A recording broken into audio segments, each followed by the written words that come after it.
안녕하세요. 책 읽어주는 에젤 강미경입니다. 전북 완주 산천교회 황구순 목사님의 나의 가는 길을 오직 그가 아시나니, 그리고 진우 엔지니어링 대표 여의도 순복음교회 김학재 장로님의 은혜 아니면 두 권을 통해서 우리 인생을 세밀하게 인도하시고 기도에 놀랍게 응답하시는 하나님을 만나보세요. 내가 30년간 목회해온 전북 완주의 산천교회는 건축 후 20년 세월이 흐르다 보니 손볼 데가 한두 곳이 아니었다. 페인트를 새로 칠하고 옥상에 방수공사를 하고 재래식 화장실을 수세식으로 바꾸고 금이관 현관을 고치니 1,300만 원이 들어갔다. 재정을 다 쥐어짜서 지불했지만 650만 원 빚이 남았다. 하나님은 품삯을 꼭 당일에 주라고 하셨는데 힘들게 일을 시키고 인건비도 못 주니 마음이 무거웠다. 우리 형편으로 이 빚을 갚으려면 2, 3년은 좋게 걸릴 테니 하나님께 호소했다. 하나님, 빚을 빨리 갚아주세요. 골치가 아픕니다. 아버지 부자시잖아요. 교회 일에 쓴 돈이니 얼른 공급해 주세요. 무조건 매달렸다. 하나님은 무심하지 않으셨다. 기도드린 지 3일 만에 속히 응답하셨다. 2006년 4월 30일 주일밤 기도회가 끝나고 그 다음 날 5월 1일 월요일에 강동일 집사님이 수목원 길 옆에 감나무 밑을 지나다가 산삼을 발견한 것이다. 산삼을 캐서 바로 집으로 가져갔다면 나는 모를 일인데 곧장 교회로 와서 기도해 달라고 했다. 나는 집사님의 손을 잡고 귀한 것을 채취하도록 도와주신 하나님께 깊이 감사드렸다. 감정사에게 의뢰한 결과 27년생으로 1,000만 원에 거래되었다. 강 집사님은 자신도 수천만 원 빚이 있었지만 작정 기도를 끝내고 바로 다음 날 산삼을 캤으니 이것은 우연이 아니라 하나님께서 교회를 위해 예비하신 멋진 각본이라며 새벽 기도회에 부부가 산삼을 가지고 와서 하나님께 드리는 그 모습은 너무나 아름다워 감격의 눈물이 나왔다. 이 일은 전북 기독신문 2006년 5월 12일자에 완주 산천교회 보수비용 산삼 발견의 화제라는 기사로 세상에 알려지기도 했다. 기적은 계속되었다. 산삼을 하나님께 드린 강동일 집사님의 가정에 놀라운 축복이 쏟아졌다. 산삼을 바친 그 다음 해 2월 중순경 암에 좋다고 인기가 많은 상황버섯 4개를 채취했다. 개당 400만 원씩 받고 팔아 3월 25일 주일에 상황버섯 11조를 드렸기에 나는 이렇게 기도했다. 하나님, 산에 있는 온갖 보화들이 강 집사님의 것이 되게 하옵소서. 그리고 20일 후에 아름드리 나무 밑에서 말굽버섯을 채취했는데 1.2kg 무게라 700만 원이 넘었다. 그 후 15일이 지난 어느 날 또 산삼을 캐서 150만 원을 벌었다. 강동일 집사님은 기도하다가 슬며시 산에 가고 싶은 생각이 들면 틀림없이 뭐가 걸려도 걸린다며 2013년 10월 4일에는 80cm나 되는 산도라지를 채취했고 그 이튿날 120cm짜리 산도라지를 또 캤으며 2014년 5월 2일에는 산삼 7뿌리를 채취하여 2천만 원에 팔았다.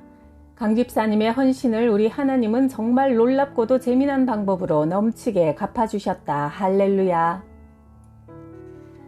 어느 날 구역장님과 6명 신방대원들이 3곳을 신방하기로 했다. 첫 번째는 철물점, 두 번째는 미술학원, 세 번째는 양복점 순서였다. 첫 번째로 방문한 철물점의 좁은 사무실에서 우리는 박수치며 힘차게 찬송을 불렀고 구역장 김석진 집사님이 말씀을 전한 뒤 철물점 사장 집사님의 신앙 성숙과 사업 번창을 위해 다 함께 뜨겁게 합심 기도를 드렸다. 주기도문으로 예배를 마치고 즐겁게 다과를 잠시 나눈 뒤 우리는 다음 방문지인 미술학원으로 향했다. 여러 번 문을 두드렸지만 아무 반응이 없었다. 안에서 사람 기척이 들리긴 하는데 대답도 없고 문도 열어주지 않았다. 우리는 할 수 없이 세 번째 방문지인 양복점으로 가서 순조롭게 예배를 드리고 주기도문으로 마치려는 순간 갑자기 한 여자가 문을 벌컥 열며 양복점 안으로 뛰어들어왔다. 여자는 거친 숨을 몰아쉬며 절박한 목소리로 외쳤다. 집사님들, 큰일 났어요. 우리 아이가 숨을 안 쉬어요. 어서 와주세요. 손살같이 여인을 따라 달려가 보니 아이가 죽었다는 집은 우리가 신방하려고 했던 그 미술학원이었다. 학원 한쪽을 살림방으로 사용하고 있었고 갓난 아기가 옷이 벗겨진 채 누워 있었다. 고열이 나서 찬물로 몸을 닦아주다가 그만 숨이 끊어진 모양이었다. 아기의 입가에는 묽은 피가 흐르고 있었다. 축 늘어져 있는 아기를 바라보던 구역장 집사님은 아기 부모를 야단쳤다. 이 집을 위해 복을 빌며 함께 예배하라고 하나님이 우리를 보내셨는데 안에 있으면서 예배드리기 싫어 문도 안 열어주니까 애꿎은 아기가 죽잖아요. 이왕 왔으니 아기를 살려달라고 하나님께 기도합시다. 신방대원들은 순식간에 아기 주변에 모여들었다. 구역장 집사님이 아기 머리를 붙들고 그들도 각각 팔과 다리를 붙들었고 나는 겨우 아기 엄지발가락을 붙들었다. 김석진 집사님이 엄숙한 목소리로 입을 열었다. 자, 지금부터 주여 삼창하고 아이를 살려달라고 합심해서 기도합시다. 그러고는 다들 큰 소리로 뜨겁게 기도하기 시작했다. 시체를 붙잡고 기도하기는 처음이었던 나는 만약 아기가 살아나지 않으면 뒷일을 어떻게 감당할 것인가 걱정이 되어 정신이 완전히 나간 상태였다. 그런데 잠시 후 놀라운 일이 벌어졌다. 내가 붙잡고 있던 아기의 엄지발가락이 꼼지락꼼지락 움직이는 게 아닌가. 눈을 살짝 떠보니 힘없이 축 늘어져 있던 아기의 배가 위아래로 올록볼록 움직이고 있었다. 다시 숨을 쉬기 시작한 것이다. 합심 기도를 마치면서 구역장 집사님이 예수님의 이름으로 기도합니다 말하는 순간 아기가 으앙 하고 울음을 터뜨렸다.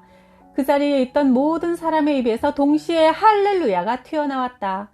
하나님은 진정 살아서 역사하시는 분이었다. 그날 모든 사역을 마치고 집으로 돌아가는 차 안에서 나는 결심했다. 오늘 하나님이 보여주신 기적을 마음판에 새기고 이제부터 예수 제대로 믿어야겠다.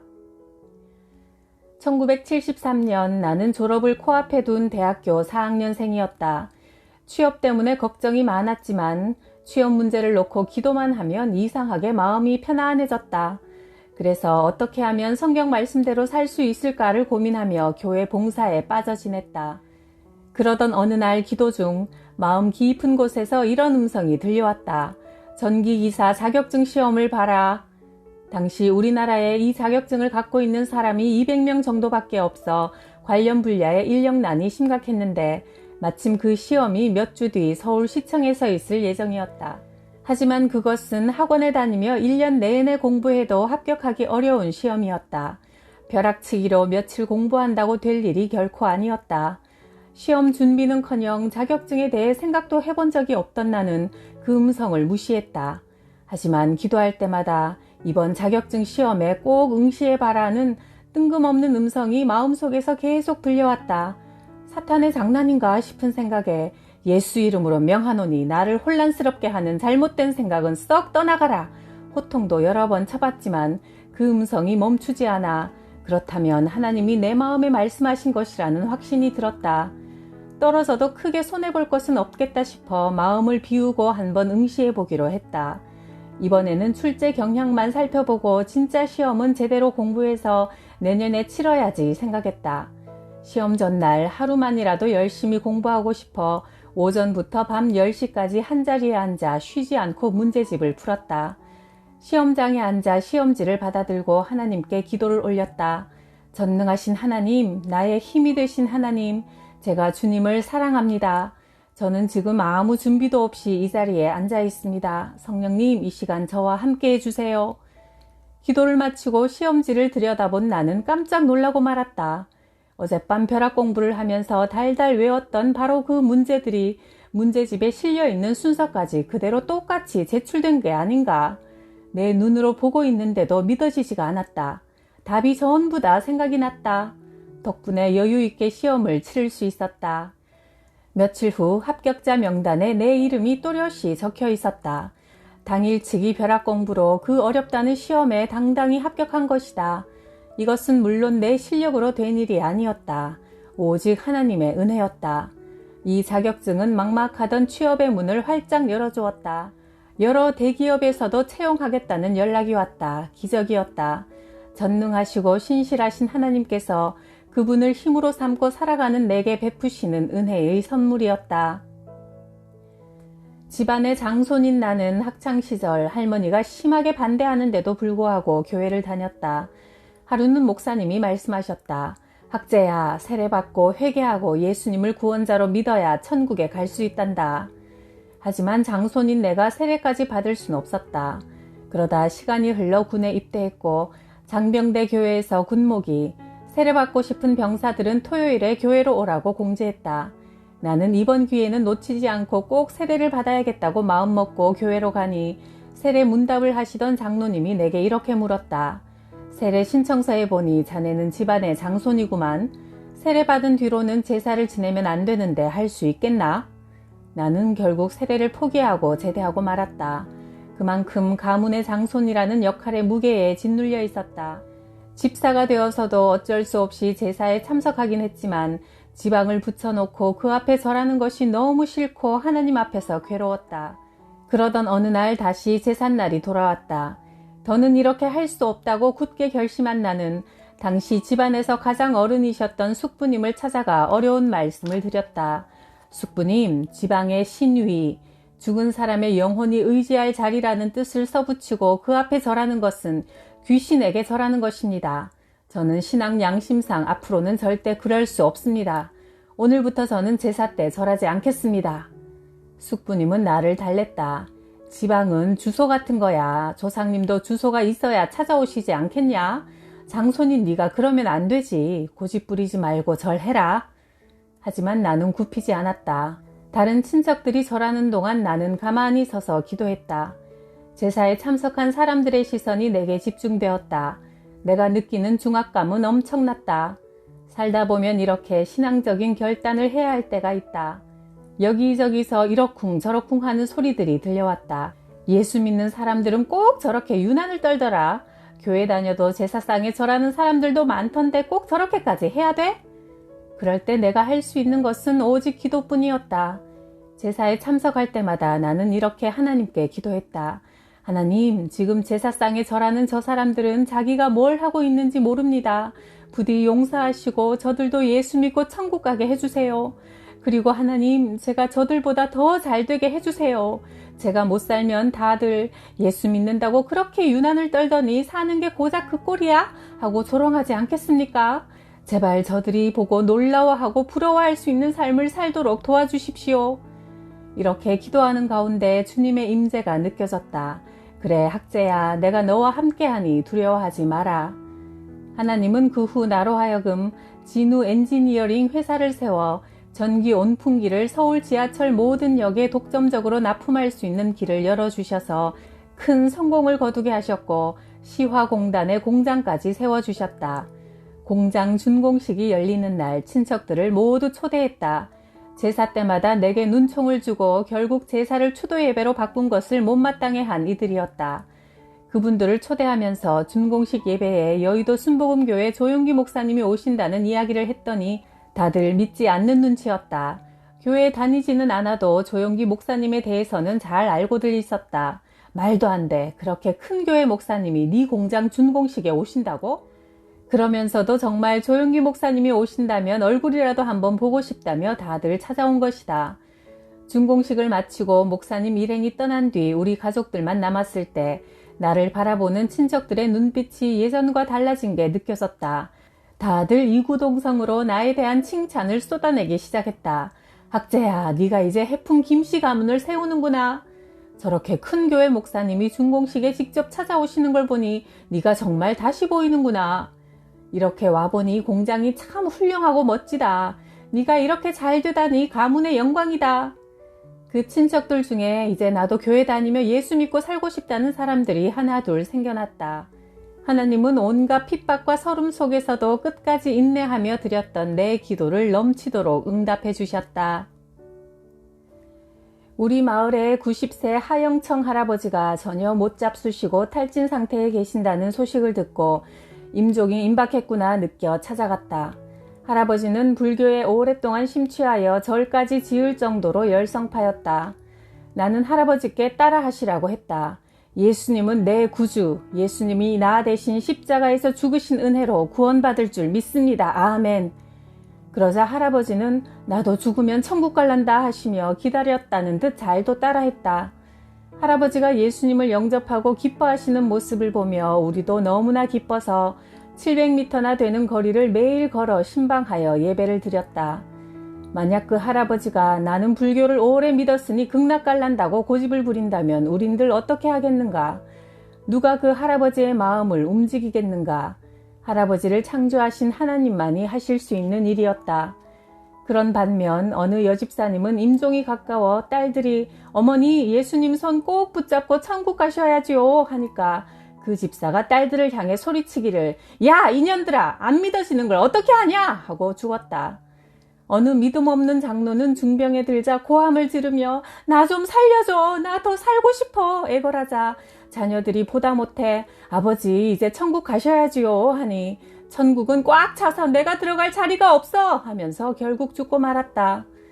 어느 예수 잘 믿은 장로님은 모든 자녀들이 둘러앉아 아버지의 임종을 지켜보며 찬송과 기도를 드리는데 예수 안 믿는 개막난이 막내 아들이 뒤늦게 들어왔다.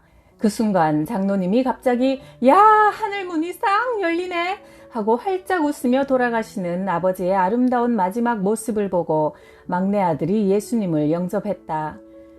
정경장 장로님은 30년간 한의사로 활동하신 분인데 그분이 소천하신 날 그 마을에 살고 있던 무당이 꿈에 천사들 셋이 장로님을 부축하여 하늘로 모시고 가는 꿈을 꾸고는 그날로 바로 교회에 나왔다. 대전 건양대 병원에 친구 병문안을 갔다가 마침 내 옆에 50대의 예쁜 비구니 스님이 앉아 계셔서 말을 걸었다. 스님, 저는 개신교 목사입니다. 다니면서 전도를 하다 보면 불교인들을 많이 만나는데 그들은 하나같이 내세에 대해 확신이 없더군요. 저승을 간다든지 극락을 간다든지 확신이 있어야 할 텐데 도대체 불교를 믿으면 어디로 가나요? 그 스님의 대답은 나를 허탈하게 했다. 그야 정해진 게 없으니 모르는 게 당연하지요. 이 땅에서 닦은 대로 가는데 내가 아무리 돌을 닦은들 극락 영생을 얻기엔 역부족이니까요. 1973년 3월 산천교회에서 며칠간 부흥성회가 열렸다. 강사 박재복 목사님의 이런 간증이 기억에 남는다. 어릴 때 동네 호박은 다 따먹고 참외밭도 죄다 뽑아놓고 하던 말썽쟁이였지만 교회에 가면 그렇게 재미있었단다. 주일학교 선생님이 모세가 이스라엘을 구원한 이야기를 하시는 것을 듣고 어린 마음에도 그러면 우리 한국은 누가 구원하나 하는 생각이 들었단다. 그 후 목사님은 청년 시절 금강산에 들어가 나라를 위해 기도하셨다. 풀뿌리 캐먹고 나무 열매로 연명하면서 여러 날 기도하던 어느 초겨울날 수북히 쌓인 낙엽 위에 앉아 햇볕을 쬐며 기도하고 있는데 아래가 들썩들썩했다. 알고 보니 구렁이 등 위에 앉아 있었던 것이다. 구렁이는 삽시간에 목사님의 온 몸을 감아버렸다. 하나님이 안 살려주시면 꼼짝없이 숨막혀 죽을 상황이었다. 살려달라고 부르짖자 바로 그때 어디선가 큰 독수리가 날아오더니 구렁이의 눈부터 쏙 빼먹고는 살을 다 발라먹고 뼈만 앙상하게 남겨놓고 날아갔다. 죽을 자리에서 살려주신 하나님의 은혜가 얼마나 큰지 온 산이 떠나가도록 하나님을 찬양했다. 금식을 해서 배가 몹시 고팠는데 추운 겨울인데도 어디선가 배가 가득 땅에 떨어져 있었다. 배고픈 김에 실컷 먹고 남아서 싸가려고 하니 하나님께서 싸가지는 말라고 하셨다고 한다. 하나님은 광대하신 동시에 참 섬세하시고 또 재미난 방법으로 우리를 웃게 하시는 좋은 아버지십니다.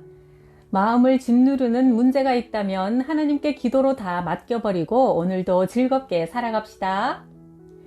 구독, 좋아요, 댓글로 저를 웃게 해주셔서 감사해요.